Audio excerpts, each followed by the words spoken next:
Okay तो Gauss theorem से related कुछ प्रॉब्लम्स हैं, तो उसमें से कुछ किसी का एग्जांपल्स में डाउट था तो वो एग्जांपल्स में कर दे रहा हूं। तो देखो ठीक है, तो देखो यहाँ पे क्या दे रखा है कि कुछ क्वेश्चंस पहले अच्छे से पढ़ लेते हैं। क्या दे रखा है डायग्राम में, मतलब वो जो डायग्राम है वो एक्चुअली में क्वेश्चंस का हिस्सा है। और ये एक एक्स एक्सिस हो गया, ये इधर साइड तक वाई एक्सिस है, इधर जेड एक्सिस है। और हमको दे रखा है सवाल में कि ये क्यूब के थ्रू से एक्चुअल में कितना फील्ड लाइन पास करने वाला है, या what is the flux link with this cube. Questions को अच्छे से देख लेना, मैं फिर भी एक बार रीड कर देना सवाल को। Electric field components are E x equal to alpha x to the power half, मतलब इस क्यूब के साथ में लगा हुआ इलेक्ट्रिक फील्ड का वैल्यू दे रखा हुआ है E x equal to alpha x to the power half, और ई वाई और ई जेड मतलब electric field along x axis and electric field along y axis is zero, मतलब there is no component along x axis and Y axis of the electric field. Okay ठीक है, in which alpha equal to हमको दे रखा है 800। यहाँ पे जो अल्फा का वैल्यू है वो 800 यूनिट कुछ दे रखा है, यूनिट अच्छा से देख लेना, मैं सवाल में ठीक से लिखा नहीं हूँ, बट इसका अल्फा का वैल्यू 800 है, यहाँ वैल्यू पुट करना पड़ेगा। कैलकुलेट, पहला बिट दिया हुआ है flux E through the cube. तो सबसे पहले हमको सवाल में फिर से मैं एक बार बोल दे रहा हूँ, एक क्यूब दे रखा है डायग्राम में, और वो बोला गया है क्यूब का टोटल 6 फेसेस होता है, उसको ऐसा हिसाब से अरेंज किया है। देखो ये जो दोनों शेडेड फेसेस है जिसमें मतलब स्केच किया गया है, वो दोनों शेडेड फेसेस ऐसा है और इलेक्ट्रिक फील्ड इस तरह से जा रहा है। बाकी टोटल क्यूब का 6 फेस होता है, फिर से क्यूब का टोटल 6 फेसेस होते हैं इस तरह से, ध्यान में ऐसा ऐसा और ऊपर और नीचे ऐसा करके 6 फेसेस होते हैं।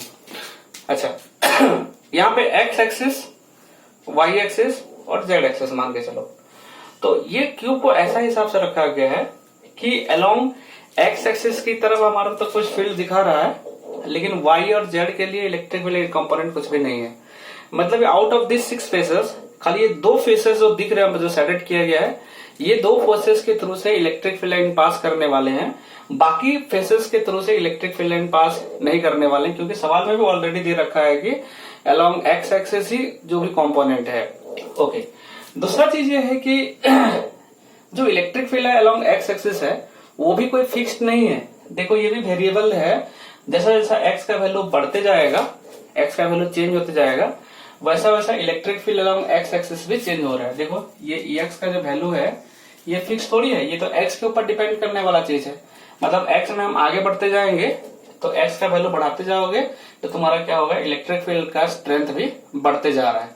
मतलब मैं बोल सकता हूँ इस रीजन में मेरे को जितना इलेक्ट्रिक फील्ड इंटेंसिटी महसूस हो रहा है, जैसा आगे जाएंगे एक्स के अलोंग में तो हमको क्या मिलने वाला है, इलेक्ट्रिक फील्ड का इंटेंसिटी और ज्यादा मिलने वाला है, क्योंकि एक्स के साथ में इलेक्ट्रिक फील्ड एक रिलेशन डेवलप किया हुआ है। और when we increase the value of X then we get more and more strength. अच्छा इंपॉर्टेंट चीज देखो, कहाँ पे स्ट्रेंथ 0 हो रहा है, जब एक्स का वैल्यू 0 डाल दूं, एक्स का वैल्यू 0 डाल दूं मतलब ओरिजिन में, हमको वहां पे कोई भी इलेक्ट्रिक फील्ड इंटेंसिटी नहीं मिल रहा है। लेकिन जैसा जैसा आगे बढ़ते जाएंगे वैसे वैसे एक्स का वैल्यू बढ़ते जाएगा और वैसा वैसा इलेक्ट्रिक फील्ड का स्ट्रेंथ भी बढ़ते जाएगा। लेकिन याद रखना ये खाली अलोंग एक्स के लिए ही है, आई के मतलब यहाँ पे वाई एक्सिस की तरफ और जेड एक्सिस की तरफ इसका कंपोनेंट का स्ट्रेंथ 0 दिखा रहा है। तो ये हमने सवाल को हमने जरा सा अच्छा से अंडरस्टैंड किया। तो क्यूब है, समझ लेना क्यूब है, क्यूब का 6 फेसेस होते हैं, लेकिन 4 फेसेस के थ्रू से इलेक्ट्रिक फील्ड लाइन एक भी पास नहीं कर रहे हैं। यदि देखा जाए तो खाली इसका सवाल में ही दे दिया है कि वाई और जेड की तरफ कोई कंपोनेंट नहीं है इलेक्ट्रिक फील्ड का, जो भी कंपोनेंट है वो एक्स की तरफ है, और वो भी मतलब ओरिजिन से ऐसा लग रहा है कि एक्स के अलोंग जा रहा है, और उसका स्ट्रेंथ ओरिजिन में 0 महसूस होगा, और आगे की तरफ जाते जाओगे तो धीरे धीरे करके उसका स्ट्रेंथ बढ़ते जा रहा है। मतलब ये फेसेस को जितना स्ट्रेंथ महसूस होने वाला है उससे आगे वाला फेसेस को डेफिनेटली ज्यादा स्ट्रेंथ महसूस होने वाला है, क्योंकि इलेक्ट्रिक फील्ड इंटेंसिटी जैसा जैसा आगे बढ़ते जाओगे एक्स में वैसा वैसा इसका वैल्यू जो स्ट्रेंथ का जो वैल्यू है वो चेंज हो रहा है थ्रू दिस इक्वेशन, ये इक्वेशन के मदद से। तो मैं स्ट्रेंथ का वैल्यू निकाल लेता हूं पहले। तो ई एक्स इक्वल टू कितना हो जाएगा, अल्फा का वैल्यू डाल देते हैं 800 एक्स तो चलो ठीक है, एक्स का पावर हाफ, ये हमारा इलेक्ट्रिकल इंटेंसिटी हो गया। हमको पहला बीट में दे रखा हुआ है फ्लक्स। अच्छा, एक और चीज, छोटा मोटा चीज है, सवाल में मेंशन कर रखा था कि जो साइड क्यूब है उसका क्यूब का लेंथ a दिया गया है, ठीक है। और ओरिजिन से जहां पे क्यूब रखा गया है, ओरिजिन से जहां पे क्यूब रखा गया है उसका पहला फेस जो है वो भी a का दूरी पे पड़ा हुआ है। मतलब ओरिजिन से a दूरी पे क्यूब का पहला फेस मिल रहा है और उसके बाद फिर a दूरी में दूसरा फेस मिलेगा। मतलब मैं ओरिजिन से पूरा पहला फेस का दूरी देख लूं तो ओरिजिन से पहला फेस का दूरी a है और सिमिलरली ओरिजिन से दूसरा फेस का दूरी कितना हो जाएगा a, और ये प्लस एक्स्ट्रा a, मतलब मिला के हो गया 2a। मतलब ये जो दो फेसेस हैं ये ओरिजिन से अलग अलग डिस्टेंस में, ओरिजिन से a दूरी पे पहला फेस मिल रहा है और ओरिजिन से 2a का दूरी पे सेकंड नंबर फेस मिल रहा है। क्योंकि इलेक्ट्रिक फील्ड इंटेंसिटी अलग अलग है, देख लो यहाँ पे इलेक्ट्रिक फील्ड इंटेंसिटी अलग मिलने वाला है और इधर जाएंगे तो इलेक्ट्रिक फील्ड इंटेंसिटी का वैल्यू बढ़ के आएगा, बदल जाएगा, चेंज हो जाएगा।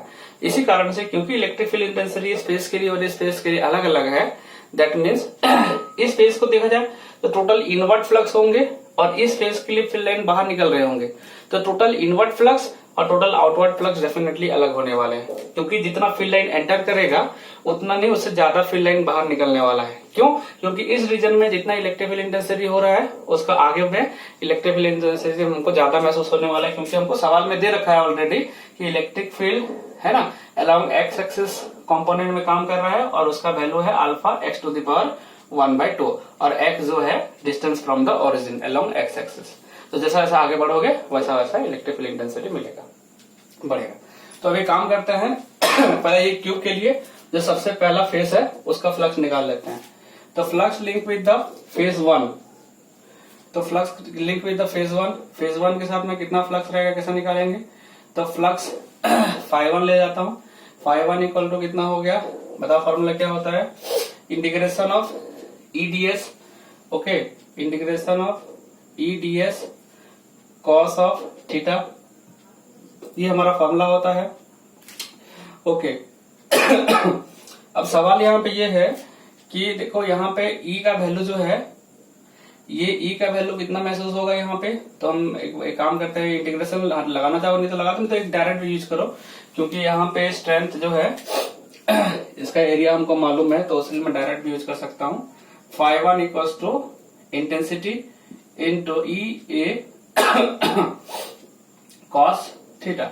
अच्छा बताओ यहाँ पे महसूस होने वाला इलेक्ट्रिक फील्ड कितना है, तो यहाँ पे महसूस होने वाला इलेक्ट्रिक फील्ड का जो वैल्यू है दैट इज E का वैल्यू मैं कितना यूज करने वाला हूँ, क्योंकि यहाँ से इतना दूरी पे पहला फेस है तो हम लोग लिख सकते हैं 800 x के जगह में यहाँ से x का दूरी जो भी a है a का पावर हाफ, ठीक है। तो यहाँ से a दूरी पे मेरे को पहला फेस मिल जा रहा है, तो इलेक्ट्रिक फील्ड इंटेंसिटी ये x इक्वल्स टू कितना दे रखा हुआ है 800 x to the power half, x का वैल्यू पुट कर रहा हूँ a to the power half into area, capital जो फेस, ये फेस का एरिया इंटू तुम्हारा कितना हो गया कॉस ऑफ, ये थीटा कितना डिग्री होगा, देखो इस फेस के नॉर्मल बाहर की तरफ है और फील्ड लाइन अंदर की तरफ जा रहा है, क्योंकि सवाल में बोल रहा है कि अलोंग इलेक्ट्रिक फील्ड जो है अलोंग एक्स एक्सिस काम कर रहा है, तो इस फेसेस के लिए फील्ड लाइन बाहर नॉर्मल बाहर की तरफ है और फील्ड लाइन अंदर की तरफ जा रहा है, मतलब दोनों के बीच में 180 डिग्री का एंगल बनेगा। तो 800 a का power half into capital A, this is area of the surface, तो एरिया क्योंकि स्मॉल एज का साइड लिया गया है तो ये फेस का एरिया कितना हो जाएगा, that is length into breadth square हो गया इंटू कॉस ऑफ 180 डिग्री का वैल्यू हो जाएगा -1। तो इस तरह से देखा जाए तो ये हो गया 800, जरा सा सिंप्लीफाई कर दो तो माइनस ऑफ 800 a का पावर यहाँ पे 1/2 है और a का पावर 2 है।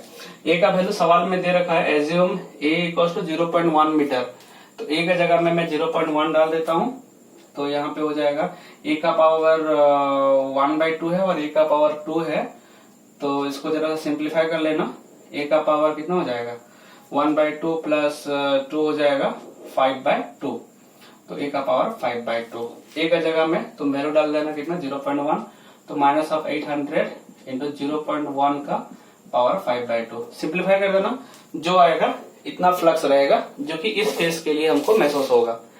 सामने वाला नेक्स्ट सेकंड वाला फेस के लिए, तो flux link with the second face phi2 equals to उसके लिए कितना इलेक्ट्रिक फील्ड इंटेंसिटी है, उसका एरिया कितना है और दोनों के बीच में एंगल कितना होने वाला। तो ये फेस का लिए कंडीशन देखो, फील्ड लाइन अंदर से बाहर की तरफ जा रहा है और क्योंकि ये फेसेस के नॉर्मल बाहर की तरफ, क्योंकि देखो इस फेस में फील्ड लाइन एंटर कर रहा था, इस फेस में फील्ड लाइन बाहर की तरफ निकलना चाहता है। तो इसका मतलब इस फेस के लिए सिचुएशन ये फील्ड लाइन बाहर की तरफ जाना चाहता है और नॉर्मल भी आउटवर्ड है, तो थीटा डेफिनेटली कितना डिग्री होने वाला है, 0 डिग्री होने वाला है। अच्छा, इलेक्ट्रिक फील्ड का वैल्यू कितना हो जाएगा 800। अब बताओ x, यहां से सेकेंड फेस कितना दूरी पे है, तो यहां से a और फिर यहां से a, मतलब टोटल दूरी हो गया 2a। तो इसका मतलब मैं बोल सकता हूं x की जगह में 2a का पावर हाफ, ठीक है। उसके बाद में हो गया एरिया, तो इसका एरिया डायरेक्ट डाल दे रहा हूँ। एरिया तो a का स्क्वायर ही रह जाएगा क्योंकि साइड a है स्क्वायर का, मतलब क्यूब का, तो a साइड है तो a इंटू a मल्टीप्लाई कर देंगे तो एरिया का स्क्वायर मिल जाएगा इंटू कॉस 0 डिग्री, तो कॉस 0 डिग्री। इसको जरा सिंप्लीफाई कर दो तो 800 और a के जगह में 0.1 का वैल्यू यूज कर देना। 800 ये हो गया तुम्हारा कितना 2 इंटू 0.1 का पावर हाफ इंटू 0.1 का पावर 2, कॉस 0 डिग्री का वैल्यू 1 होता है। इसको सिंप्लीफाई कर दोगे तो तुमको फ्लक्स मिल जाएगा। अब देखो ये जो phi2 है वो जरा ज्यादा दिखा रहा है, मतलब आउटवर्ड फ्लक्स ज्यादा है और इनवर्ट फ्लक्स जरा सा कम दिखा रहा है, वो भी नेगेटिव में है। तो नेट फ्लक्स निकालना चाहेंगे तो net flux phi equals to phi1 plus phi2, but phi1 के जगह में ये वैल्यू डालना नेगेटिव वैल्यू और ये पॉजिटिव वैल्यू, सिंप्लीफाई करोगे तो नेट फ्लक्स मिल जाएगा जो कि आउटवर्ड ही होने वाला है, क्योंकि देखो ये फेसेस के लिए आउटवर्ड फ्लक्स का जरा सा वैल्यू ज्यादा दिखा रहा है जबकि इनवर्ट फ्लक्स कम दिखा रहा है। अब मैंने तुमको बता के रखा था किसी भी बॉडी के साथ में लगा हुआ आउटवर्ड फ्लक्स ज्यादा दिखा रहा है, इनवर्ट फ्लक्स कम दिखा रहा है, तो नेट फ्लक्स निकालने का तरीका होता है कि net outward flux plus net invert flux. Invert flux negative होता है, दैट मीन्स प्लस और माइनस, ओके माइनस ही हो जाएगा फाइनली। तो नेट फ्लक्स मिल जाएगा इसके रूट शुरू से, और नेट फ्लक्स जो भी मिलेगा वो तुमको इसे कैलकुलेशन करके मिल जाएगा। अच्छा, तो नेट फ्लक्स जो रहेगा पॉजिटिव आएगा क्योंकि टोटल फ्लक्स पॉजिटिव वैल्यू जरा बड़ा दिखाएगा, इसमें से पॉजिटिव फ्लक्स ज्यादा है जबकि नेगेटिव फ्लक्स कम है, तो नेट फ्लक्स भी पॉजिटिव आने वाला है। और ऐसा लगेगा कि इस बॉडी से नेट कुछ फील्ड लाइन बाहर की तरफ जा रहे हैं, मतलब डेफिनेटली इसमें नेट कुछ पॉजिटिव चार्ज बॉडी हो चुका है। ओके, तो नेट पॉजिटिव चार्ज हो चुका है, तो सेकंड बीट में शायद तो बोल के रखा हुआ है नेट कितना पॉजिटिव चार्ज रहेगा, ऐसा निकालने के लिए बोल रखा हुआ है। तो हम क्या करेंगे, जितना फ्लक्स निकाले रहेंगे वो फ्लक्स का फॉर्मूला को हम कुलम्स लॉ के साथ में डायरेक्टली लिंक कर देंगे। तो कुलम्स लॉ बोल रहा हूँ, गॉस थ्योरम के साथ में, तो phi equals to q by epsilon naught. तो फाई की जगह में जो वैल्यू है नेट फ्लक्स यहाँ पे डाल देंगे क्यू बाय एप्सिलॉन नॉट। तो फ्लक्स का जगह जो वैल्यू इसमें से नेट आ रहा है वो डालेंगे, एप्सिलॉन नॉट को मल्टीप्लाई कर देंगे तो इसमें रहने वाला नेट चार्ज को हमको मिल जाएगा। तो इस तरह से ये प्रॉब्लम में जैसा कुछ ज्यादा दिमाग लगाना नहीं था, तुमको खाली याद रखना ये इलेक्ट्रिक फील्ड जो है क्यूब के साथ में वो अलग अलग स्ट्रेंथ का महसूस हो रहा है। यहाँ पे कुछ अलग स्ट्रेंथ का है, इधर कुछ अलग स्ट्रेंथ का है, इसलिए इनवर्ट फ्लक्स कम दिखा रहा है जबकि आउटवर्ड फ्लक्स ज्यादा हो जा रहा है, क्योंकि सेकंड फेज के लिए जो फील्ड स्ट्रेंथ जो है ज्यादा महसूस हो रहा है, ज्यादा दूरी हो जाने से एक्स का वैल्यू ज्यादा हो जा रहा है और इस कारण से वहां पे ज्यादा स्ट्रेंथ महसूस हो रहा है, क्योंकि इक्वेशन में हमको ऑलरेडी सवाल में दे रखा था उसी के लिए। जिसको तो दिक्कत आएगा मेरे को संग संग पूछेगा।